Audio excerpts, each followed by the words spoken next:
Hello everyone, welcome to my channel. మనకు రాదు రాదు అంటే ఏదీ రాదు. నేను ఇది ఎందు గురించి చెప్తున్నానంటే చామదుంపల్ని చాలామంది అవాయిడ్ చేస్తూ ఉంటారు. రాదు రాదు అని. కుక్కర్లో జస్ట్ 20 మినిట్స్లో అయిపోయేలాగా కర్రీ అంతా చూపిస్తున్నాను, చూసేయండి. కుక్కర్లో ఆయిల్ పెట్టుకొని పోపు వేసేసుకొని అందులోనే ఆనియన్ మిర్చి వేసేసుకొని ఫ్రై చేసుకోండి.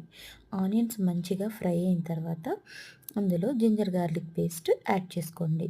ఆనియన్స్ త్వరగా ఫ్రై అవ్వడానికి అట్లనే కూరకి సరిపడా సాల్ట్ని నేను ఇక్కడే యాడ్ చేసుకుంటున్నాను. అట్లనే ఆనియన్స్ ఫ్రై అయిన తర్వాత ఫ్రెష్గా ప్రిపేర్ చేసుకున్న జింజర్ గార్లిక్ పేస్ట్ని యాడ్ చేసుకుంటున్నాను. జింజర్ గార్లిక్ పేస్ట్ కూడా మంచిగా ఫ్రై చేసేసుకుందాం. ముందుగానే చామదుంపల్ని శుభ్రంగా కడిగి 3 విజిల్స్ పెట్టి ఉడకపెట్టి చెక్కు తీసి పెట్టుకోండి.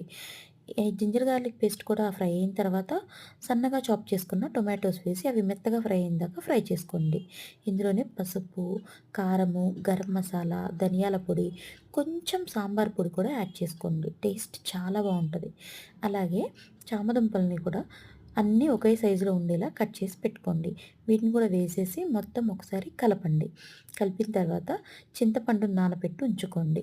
నేను ఇందులో కొంచెం బెల్లం పొడి కూడా వేశాను. ఆర్గానిక్ బెల్లం అది, అందుకే ఆ కలర్లో ఉంది. చింతపండు పులుసు కూడా పిండి పోసాను. మరీ లూజ్గా పోయకండి, చిక్కగా పోయండి. కొట్టి తర్వాత ఒక్కసారి అంతా తిప్పుకొని ఇక్కడే సాల్ట్, కారం ఒకసారి చెక్ చేసుకొని కుక్కర్ విజిల్ పెట్టేసేయండి. 3 విజిల్స్‌కి ఆఫ్ చేసుకోండి. చూసారా, ఎమ్మీ ఎమ్మీ చామదుంపల పులుసు రెడీ.